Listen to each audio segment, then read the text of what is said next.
anciens étudiants, chers étudiantes et étudiants, je ne vais pas tous vous citer, mais quand même, chers anciens directeurs, chers amis,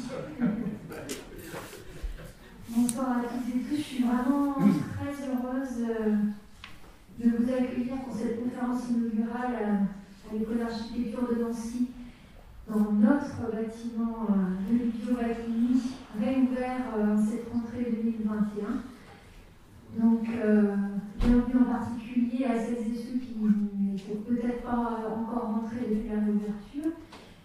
Donc, vous imaginez notre joie de pouvoir reproposer cette conférence inaugurale ici, dans le bâtiment de Livio-Vacchini, mais en plus en présence, après ces mois de contexte sanitaire compliqué.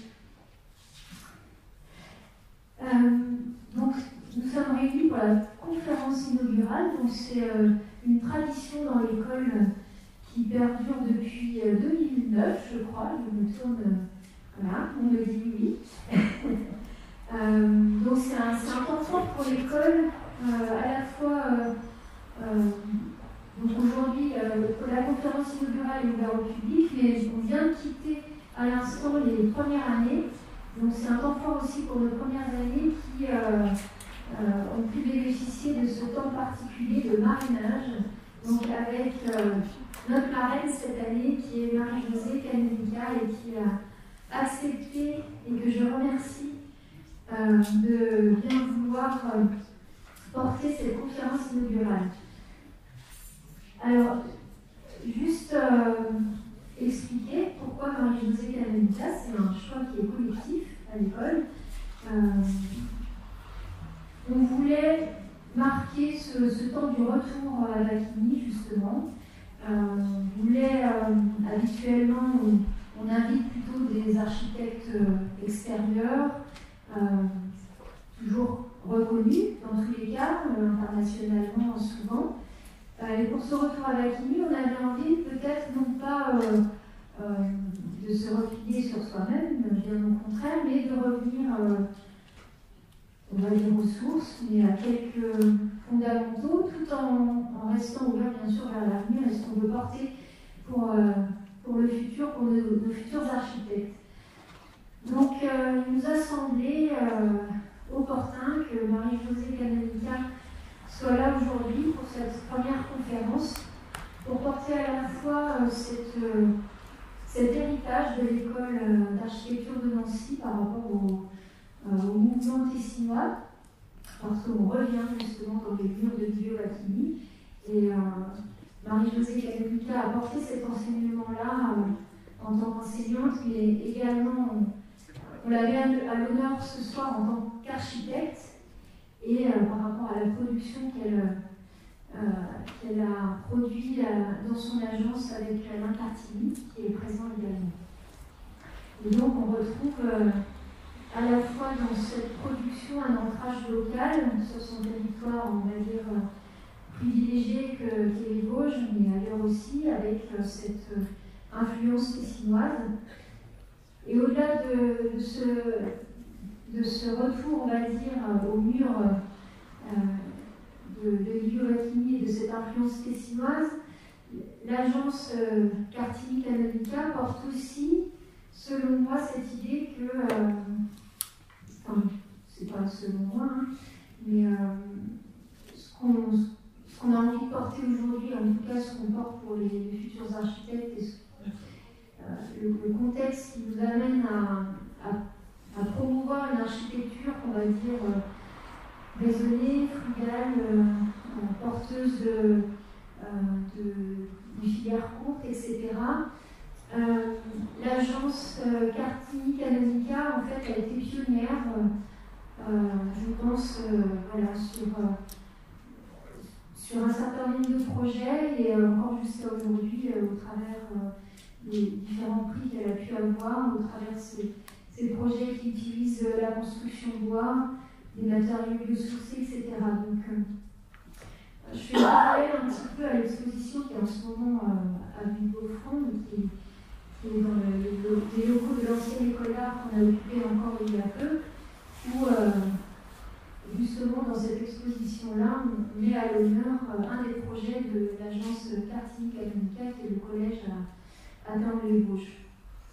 Donc voilà, c'était vraiment sur ces deux volets-là, sur ces deux critères-là, ça nous a semblé opportun et pertinent même pour ce retour à Barthélémy de demander à Marie-Josée Académica de bien vouloir être notre marraine pour les premières années et donc assurer cette conférence inaugurale pour vous et commencer, donc c'est aussi le démarrage d'une longue série de conférences pour l'école qui va animer l'école le mardi soir, comme voilà, on reste dans la tradition. Donc c'est la première de cette année-là, ouverte au public.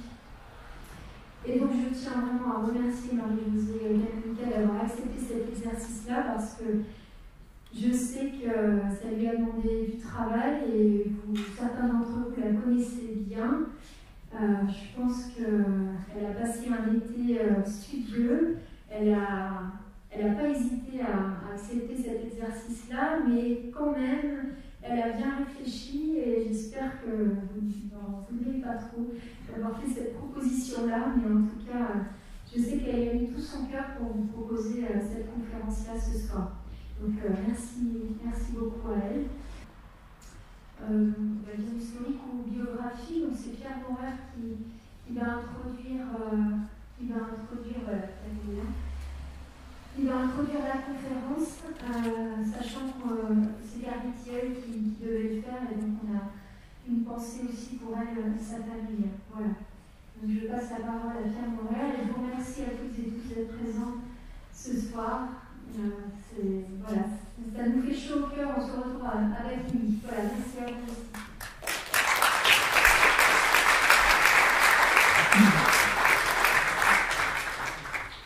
Bonsoir à tous. Donc, effectivement, Marie-Josée, ça va m'occuper la tâche de vous présenter.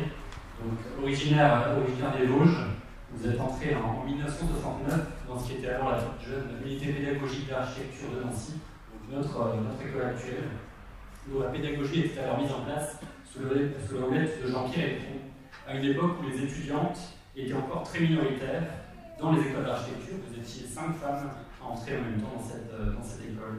Mais pour vous, c'était une évidence. Depuis le collège, vous vouliez devenir architecte. Très rapidement, dès votre deuxième année d'études, Guy Nézot vous a proposé de devenir assistante pour son cours Images et Dessins. Dans ces années 70, où la pédagogie architecturale s'éloigne du modèle dispensé jusqu'alors par les Beaux-Arts, vous faites ainsi partie, avec d'autres enseignantes comme Françoise Schatz ou Anne-Marie Frostière, les premières femmes architectes à enseigner en école d'architecture, Nancy faisant alors figure d'avant-garde par rapport à d'autres établissements. En 1973, vous partez en mission en Côte d'Ivoire, alors que vous êtes encore étudiante, pour le DECAM, auprès du secrétariat à l'enseignement primaire pour y travailler sur la construction d'écoles, sous la direction de Guy Nézot, avec également Jean-Pierre Perrin ou encore Alain Potowski. Cette expérience importante vous a poussé à être toujours par la suite très soucieuse du rapport à une architecture vernaculaire, voire banale. Vous vous êtes ainsi assez souvent toujours opposé au formalisme, préférant travailler sur les processus de conception eux-mêmes plutôt que sur un vocabulaire ou sur une grammaire. En 1976, vous obtenez votre diplôme d'architecte avec un projet intitulé Viatique, encadré par Guy Nézot et Monique de Gandillac. Et dans la continuité de celui-ci, vous vous engagez de façon définitive dans l'enseignement d'une part, et d'autre part en fondant avec Alain Cartini votre agence implantée à Bruyères. Donc vous avez enseigné à l'école d'architecture de Nancy jusqu'à votre départ en retraite en 2017, même si vous poursuivez encore aujourd'hui à travers quelques interventions dans certains cours. 2 domaines importants sont à signaler dans votre parcours à l'école durant cette quarantaine d'années d'implication dans la pédagogie ici à Nancy. Déjà celui consacré à l'enseignement dit du projet, et puis ensuite celui consacré bien entendu à la question du paysage. Et comme l'indique l'intitulé de l'un de vos enseignements, du local au global, la multiplicité des points de vue, vous avez toujours voulu donner aux étudiants les moyens pour changer de point de vue, pour les mettre en action, penser vraiment avec la main, se construire avec la main, comme avait pu vous l'enseigner auparavant Guy Nézot. Et cela n'exclut pas de penser et de comprendre justement tout ce que l'on fait. Signalant enfin la création de la Semaine internationale dont vous êtes à l'initiative et qui traduit votre volonté de développer de façon spécifique la culture architecturale au sein de l'école, avec votre première invitée en 1994, Laura Echtine. Enfin, au sein de l'agence Quartier Calmica, vous avez travaillé sur pas moins de 232 projets, dont 107 réalisations largement publiées en France et à l'étranger et primées. Et vos travaux ont fait l'objet d'expositions, dont celle qui est visible juste à l'entrée de l'amphithéâtre, et dont le commissariat était assuré justement par Karine Chiol. Et pour reprendre enfin les mots de Joseph Abraham, la production architecturale de votre agence témoigne d'un rationalisme cultivé, fondé sur un emploi raisonné des matériaux. Femme de conviction, très attachée à transmettre à vos étudiants une culture architecturale solide et un goût de la réflexion, de l'expérimentation, votre parcours est marqué par ce lien permanent entre enseignement d'une part et pratique en agence d'autre part, qui se nourrissent de façon mutuelle. Donc, je vous laisse donc la parole pour cette conférence inaugurale, en vous remerciant de nous aider, comme nous y invite l'intitulé de votre intervention, à essayer d'y voir un petit peu plus clair.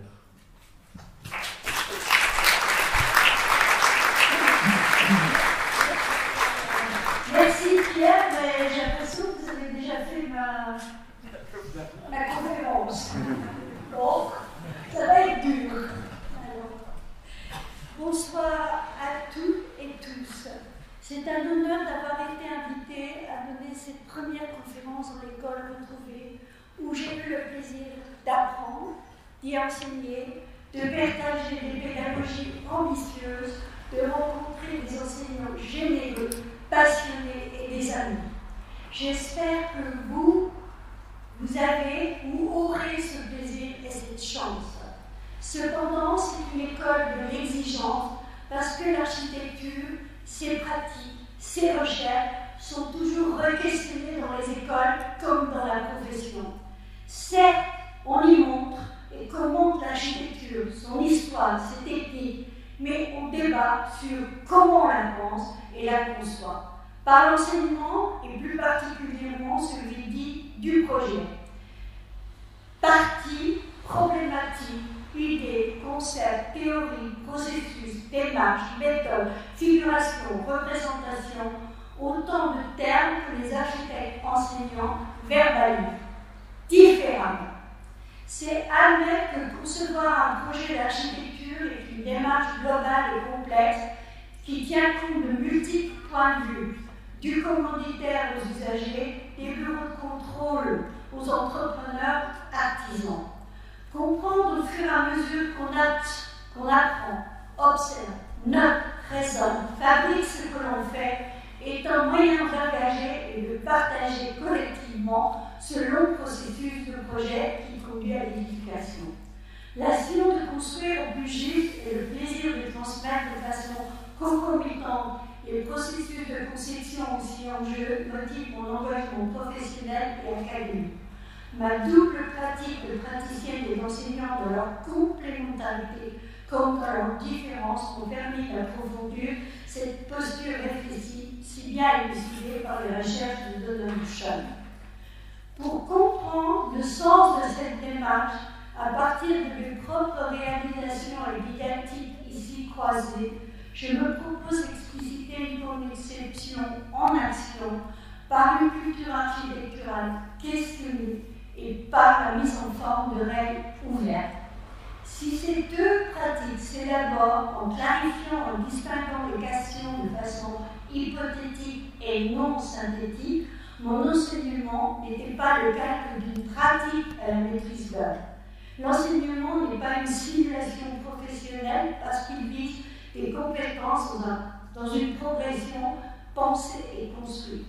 C'est rechercher ce qui instruit, définir la bonne question à résoudre, en même temps que ses moyens pour la figurer et la matérialiser. Fond, forme sont indissociables.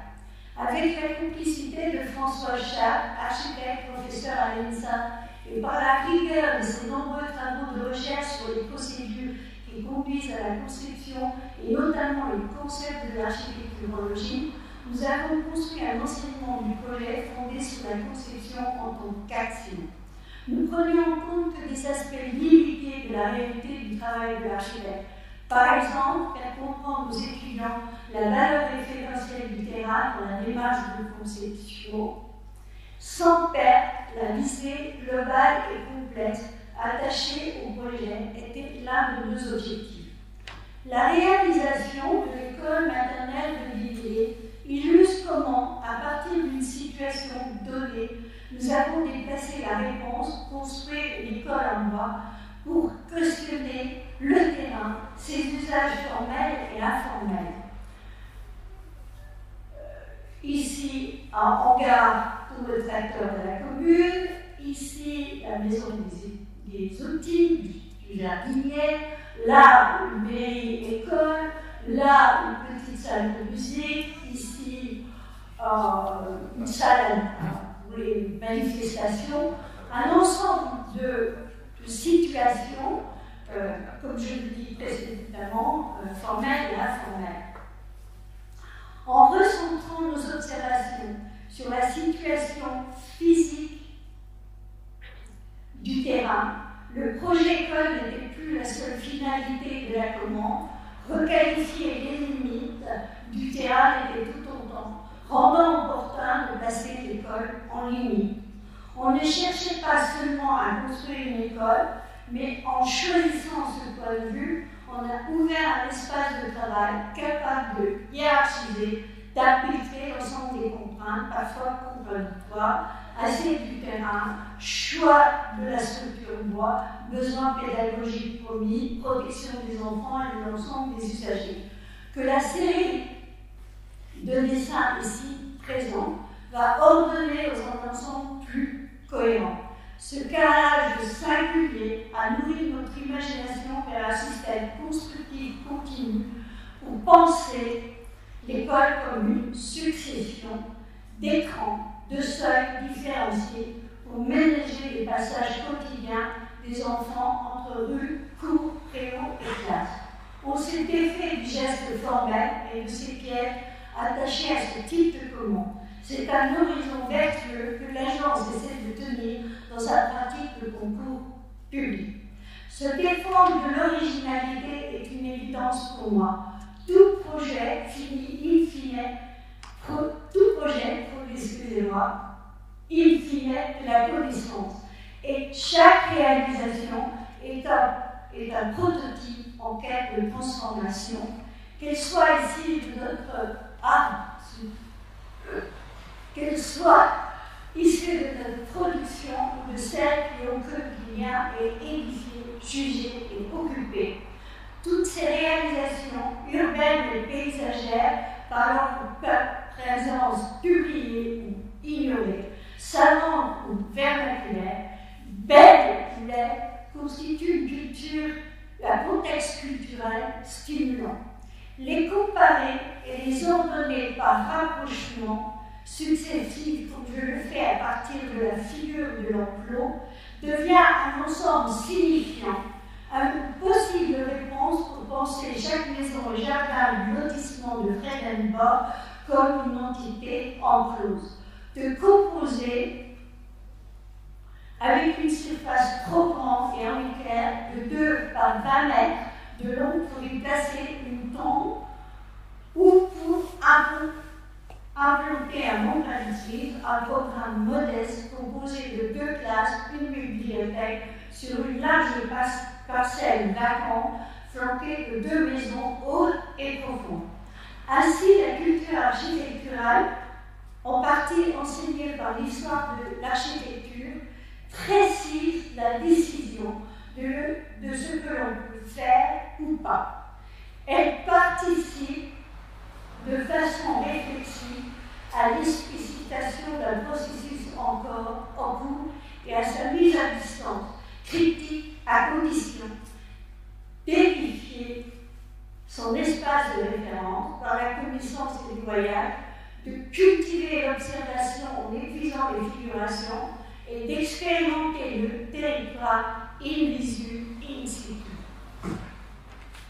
Édifier son propre espace de référence fait partie de l'apprentissage d'un étudiant d'architecture et pour moi, il a été l'objet du diplôme de fin d'études viatique.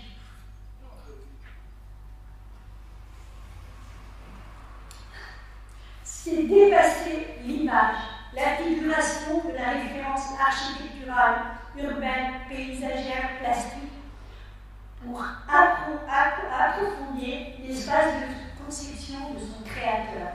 Nécessité initiée par Philippe Boudon, cofondateur de l'école, par le projet à la manière d'eux.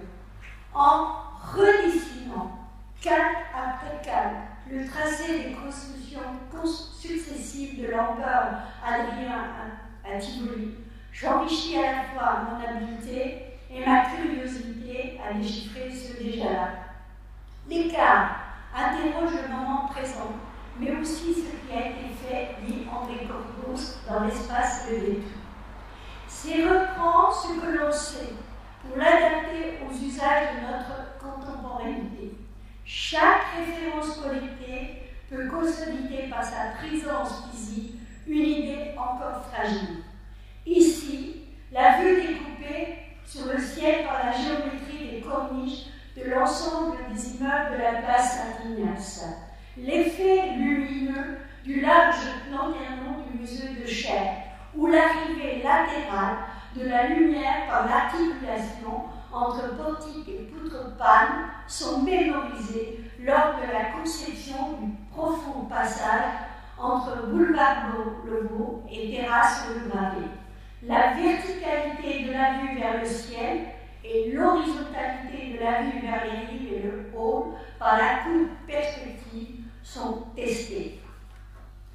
L'organisation du plan de masse de l'école de Locarno comme référence a conforté l'idée que les espaces extérieurs de toute école ne sont plus des espaces résiduels issus de la mise en place de bâtiments.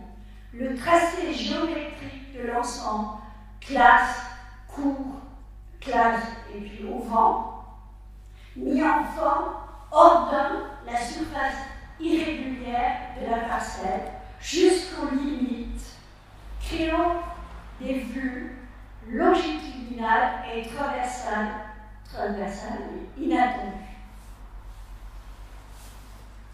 De même, les deux références suivantes, la rue des Résidus, où le passage entre deux tubes expérimentés par le relevé, ont rendu la possibilité que ces dispositifs volumétriques soient des singularités à exploiter, notamment à la maison d'adresse.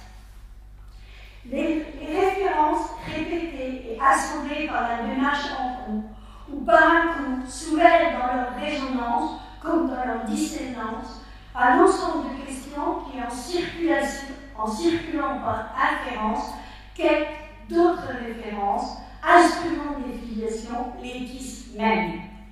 Les deux églises ici associées répondent à la même exigence conceptuelle, créer un lieu de retraite par la création d'une enveloppe diaphane sur socle. Taille, matériaux et systèmes constructifs choisis étaient différents, mais par leur forme. Se pose pour chacune d'elles la question de l'efficacité de la structure et de son enveloppe à diffuser la lumière recherchée. Une structure hiérarchisée pour Baranzate, orientée vers l'hôtel, ou celle de Melbourne, perçue comme une structure proliférante. De même, il est possible de rapprocher les réalisations de Bertrand Zumthor à Bregenz et de Hans Erwin à Vaduz, pourtant de factures différentes. Les deux architectes conjugent contrôle morphologique du terrain et du programme pour se donner la liberté de réaliser deux entités, là et là, séparées, qui, chaque fois par leur indépendance et leur forme, résolvent de façon opportune les relations bâtiments voisins. L'étendue du lac et une rue typée et dense à Bregenz, un axe routier, une colline pour Vaduz, une transparence entre eau et ciel pour Bertrand Zumthor, un socle massif, un socle jardin massif adossé pour Hans Goethe.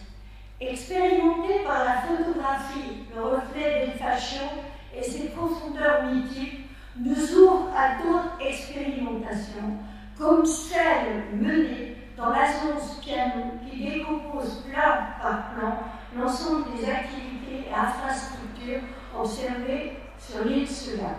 C'est une procédure graphique qui vise, comme les peintures de Leonardo Cremonini, à penser et à faire voir les profondeurs, vues, cachées, suggérées, et leur espacement, thème décliné par la Biennale de Paris, vue d'intérieur, ou la maison d'architecture organisée par Jean Nouvel, à laquelle nous avions participé avec enthousiasme, comme d'ailleurs Alain Podolsky.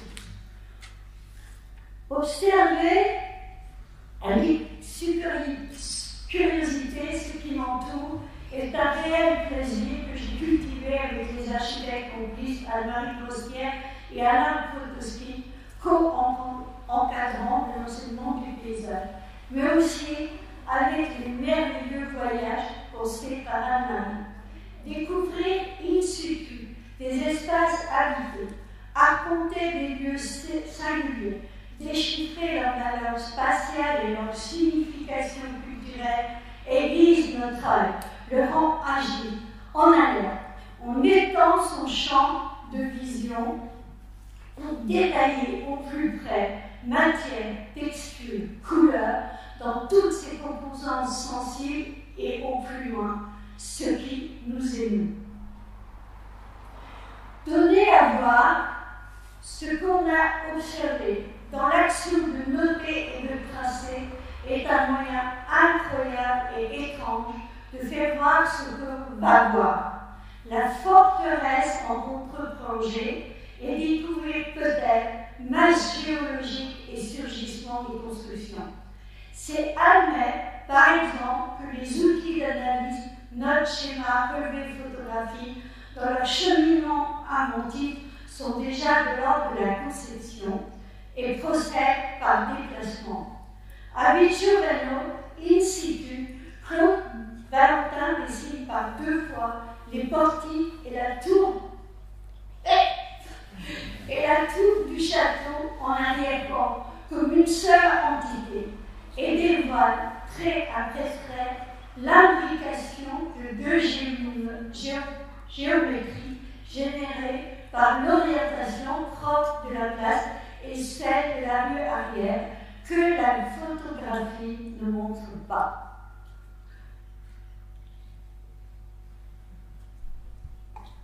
Dessiner en pensant, instrument, la main et le regard, pour rendre compte de la matérialité en croisant les connaissances abstraites et les savoir-faire.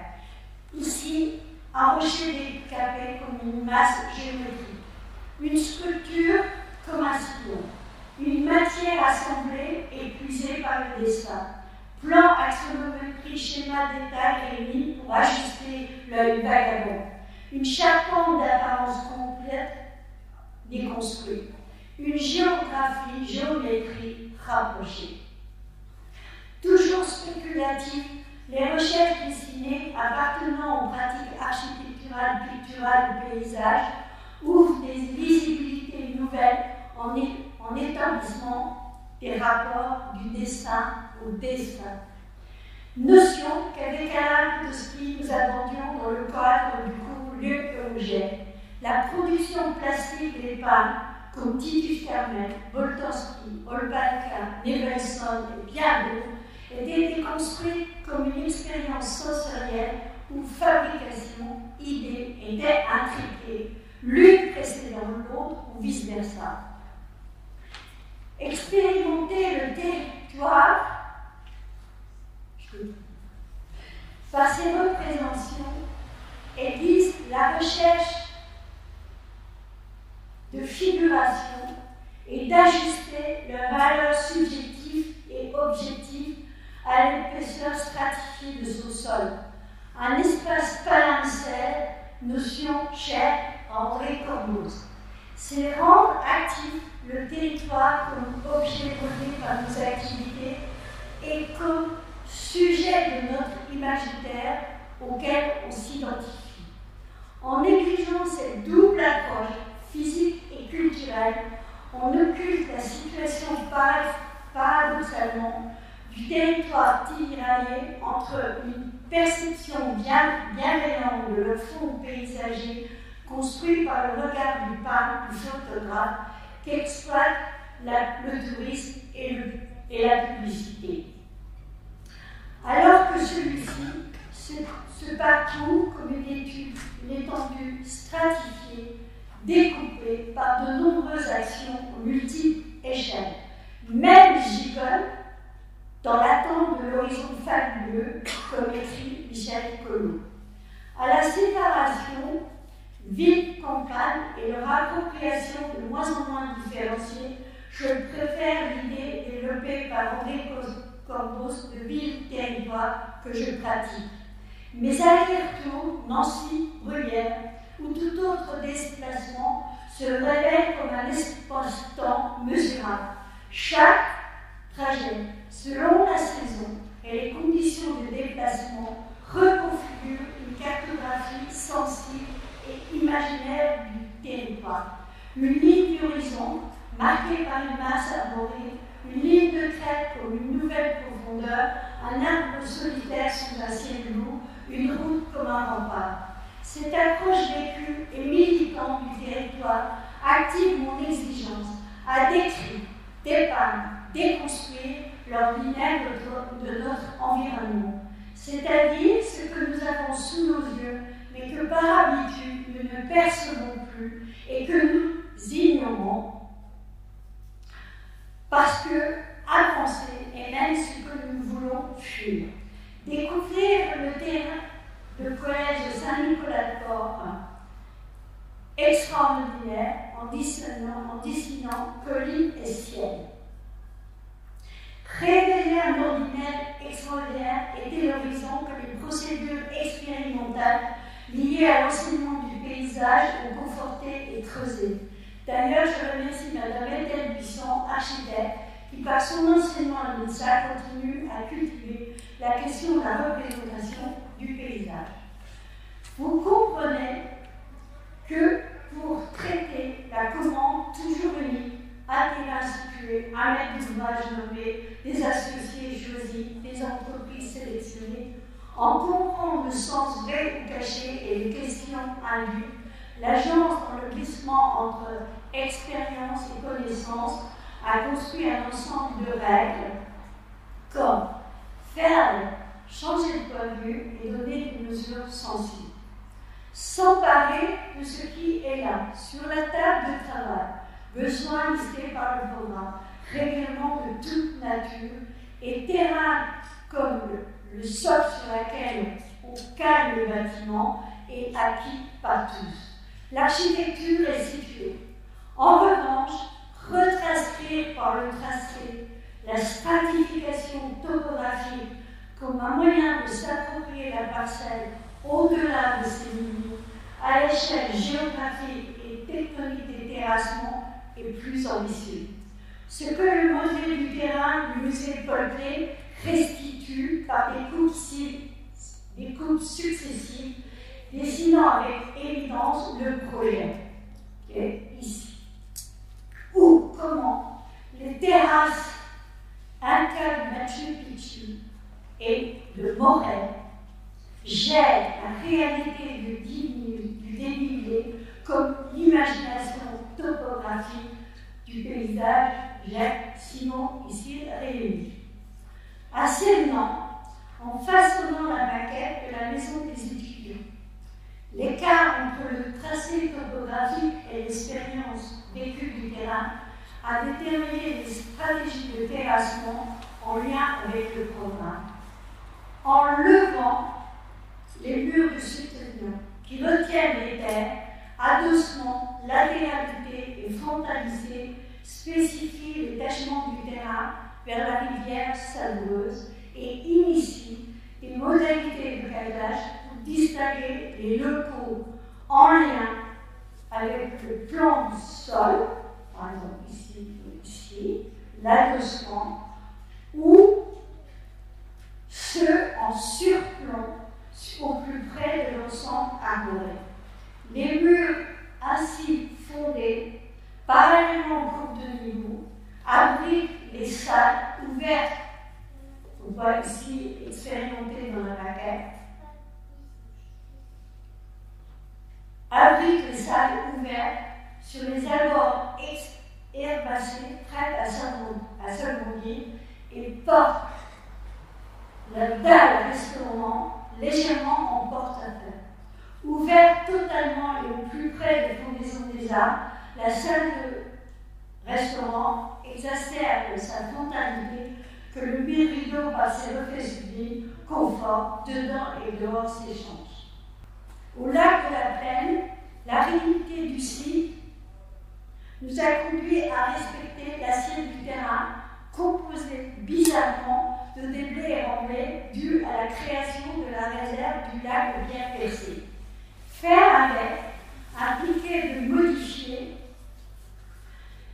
l'implantation parallèle à la rive du bâtiment accueil, qui est donc ici dessiné, et qui s'est transformé comme ceci, d'annoncer au cheminement existant que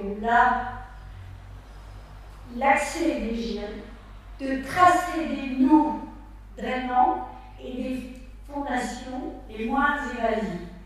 Ces contraintes dans leur économie ont conforté l'image des gîtes flottants sur la surface des fragmites que nous avions projetés le temps du concours.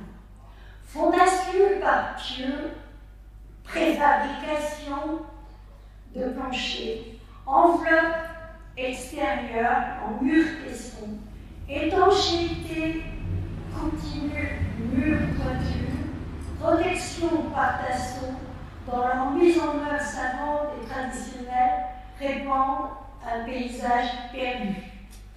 On peut toucher et sentir le bois scellé, poser son pied sur une pierre de grès, se cacher parmi les fragmites, tout en ayant une possible vue sur le lac. Parler de point de vue comme à la fois une position et une opinion conjugue de façon dialectique une approche locale et globale en jeu de la pratique du projet. Par conséquent, changer de point de vue parce que l'incertitude entre la fonctionnalité du programme et sa formalisation spatiale fait obstacle, ou qu'une contrainte réglementaire n'a pas été prise en compte, ou faire face à un changement de commoditaire et productif. Par conséquent, tout ce qui est sur la table de travail pour l'allant de soi, même acquis, est défait, discuté verbalement, mis en cause dans ces étapes successives. On déplace l'incertitude, l'oubli et l'erreur pour ouvrir de nouveaux axes de recherche et pour satisfaire la cohérence visée. La contrainte est aventive, stimule les processus de conception trop autoréférentiels que les réalisations de ces noms et des noms confirment. À la lecture du programme de la Maison des étudiants et de façon a priori, la salle polyvalente nous semblait décrite comme le local emblématique que le dessin noir représente. Ce qui nous avait conduit à singulariser son calage en lien avec les bâtiments existants et sa forme par l'expressivité de ses enveloppes internes, externes, que les différentes esquisses, maquettes et perspectives tour à tour expriment. Cependant, la position de la salle n'était pas satisfaisante par rapport à la distribution projetée. Donc, la salle qui était là commence à glisser vers la dimension, vers la centralité. Quelques jours avant la restitution du concours avec risque, nous avons abandonné cette exigence hypothétique au profit d'une salle polyvalente centrale dans la composition du plan. Voilà. Et de plus, au cœur des allées et venues des étudiants. La musique se fait et s'écoute autrement. L'usage varié et fréquent de la salle était plus important que sa visibilité, d'une part, et en la plaçant entre les piles du plancher de poutre de l'étage, elle apportait une plus grande cohérence architecturale d'autre part. À Blédon, le déplacement des enfants à l'intérieur du collège existant en fonction des phases démolition-reconstruction était analysé par Monsoir comme l'enjeu majeur de la consultation. Surmonter les déplacements successifs parce que traumatisants pour les usagers. Perte de repères, d'habitude, était certes une question limitée. Je renvoie à un texte de Christian Jacob que Françoise m'a gentiment donné il y a quelques années, mais elle ne semblait pas, par intuition, régler avec cohérence et globalement les exigences urbaines, rester sur l'emprise urbaine existante, constructive, mettre en place un système constructif utilisant le bois massif et la préfabrication, choisir une trame économique capable d'abriter des locaux de profondeur allant de 7 mètres à 3 mètres 60. En construisant dans les parties vacantes entre les bâtiments, vide et plein, s'inverse, respecte l'urbanité des rues tout en contrôlant la géométrie globale du nouveau collège. Mettre en place portique, plancher, toiture, façade au plus proche de l'existant était possible, laissant après démolition un patio entre salle de cours et bibliothèque, une cour de service généreuse, un jardin très haut face à la rue du Ponceau. Comme toute agence, donner des mesures est un geste quotidien, de la main comme de la machine. Une opération qui donne des dimensions cotées aux éléments d'architecture pour échanger, négocier avec nos différents partenaires. On relève les mesures de la salle de classe, on dimensionne une charpente, on respecte la taille d'un préau, une salle de bain. Autant de termes échangés de façon indifférenciée du client à l'artisanat. Il engage notre compétence à respecter tables et dimensions exigées en choisissant de donner des mesures à des espaces dessinés pour être édifiés, non contrôlés. Ici, par exemple, la chambre de la maison de retraite de Gilles, traditionnelle, que nous avons étendue pour que le lit ne soit plus le centre de la chambre. Évaluée a priori comme précise, calculable et prescriptive, la mesure est pourtant subordonnée à mon propre vécu, aux appropriations sensibles des usagers et de leur posture observée, que ces exemples illustrent. Une ombrière gigantesque, que le dessin ne s'est pas évalué. La transparence d'Artène, la galerie très haut entre jardin et pépinière de l'école de Roville-aux-Chênes, l'ivoire de 40 colonnes d'une hauteur de 12 mètres, et à l'Arsenal de Venise, la porte plein cintre en cortène, hors d'échelle, agrège, ligne de fêtage, jambage de la baie existante et porte cintrée vitrée dans une perception ordonnée et mesurable. C'est de cette mesure, approchée par l'expérience sensorielle, que je jauge la pertinence dimensionnelle donnée à chaque tracé vers une totalité cohérente que je qualifie de sensible. Elle me parlait de tailler dans le continuum de l'espace un abri à la juste dimension souhaitée, avec de bonnes proportions, à la bonne échelle que le tableau de Saint-Jérôme qu'on a à Silla et que Scarpa a exploité dans ce petit pavillon à Thibault. Ainsi, mesure, dimension, taille, proportion, échelle, tout en circulant de proche en proche, mobilise l'imagination des architectes pour s'emparer de référentiels dimensionnels comme dans ce bâtiment, le nombre d'or. La mesure sensible est donc polymorphe parce qu'elle est évaluée à partir de l'expérience d'un corps en mouvement, de la vue à donner, du toucher à considérer, de l'espace mémorisé.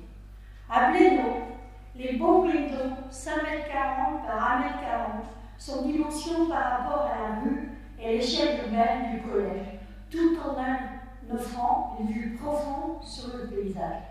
Repères visuels par leur dimension non mesurables, ils transforment les divers ouvrages, bois, panneaux, fenêtres, attiques qui composent les façades en autant d'éléments de modénature que l'œil voit de façon tactile.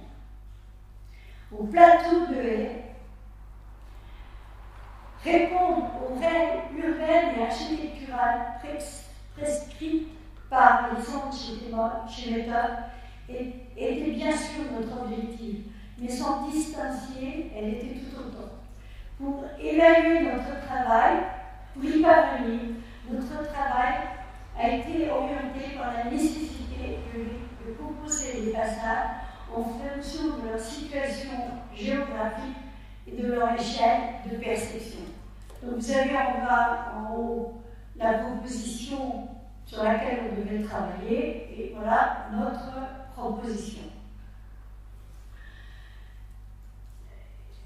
Et aussi, nous avons re-questionné les mesures conventionnelles attribuées aux espaces partagés et privés des 76 logements, et cela à partir de notre subjectivité expérimentée. En interrogeant la typologie recommandée par le programme, nous avons spécifié les hauteurs d'acrotère de chaque partie de l'immeuble de façon à caractériser chaque phase de ligne. Vous avez ici, vous pouvez mettre en relation cette vue aérienne avec la coupe, et on voit bien que chaque fois, on a donné des hauteurs différentes. L'introduction de grandes loggias en duplex affirme par son découpage dimensionnel la frontalité de la façade, tout en assurant de façon continue le retournement d'angle. À la continuité d'une partie d'un îlot, on oppose le fractionnement pour de possibles vues sur le jardin comme des mesures mémorisées. Loggia, coursive, escalier, passerelle, chacun de ces ouvrages interrogés par leur usage ont été redimensionnés. La loggia est profonde et large, comme une pièce en plus. La largeur de la coursive peut accueillir vélo et écarter un regard intrusif. Escalier, passerelle par leur dimension stratifie les professeurs de vue du jardin.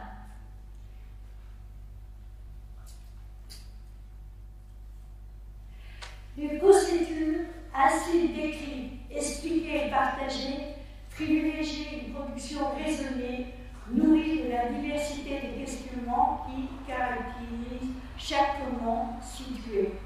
Elles s'ancrent dans le glissement entre l'ordinaire de ce qui est sous nos yeux et dans l'extraordinaire de ce qu'on a pu faire voir et faire. Réalisation après réalisation, considérée comme un ensemble de prototypes, c'est d'abord une culture de la conception, concept emprunté à Joseph Abraham, qui conjugue à la fois un point de vue local et global, noté et commenté par Jean-Claude Bignon. Deux professeurs de l'ENSA de Nancy, qui, par leur engagement d'administrateurs, d'enseignants et de chercheurs, ont contribué à faire de l'ENSA un lieu de débat, un lieu capable de valoriser son territoire et la production architecturale du monde. Je les remercie chaleureusement de m'avoir encouragé à voir plus clair. Merci tous, étudiants et surtout anciens étudiants, collaborateurs et enseignants et amis, d'avoir partagé vos moments, ce moment unique et intense. Merci à Carrie pour son accompagnement et un bisou à nos compagnons de vie et de travail.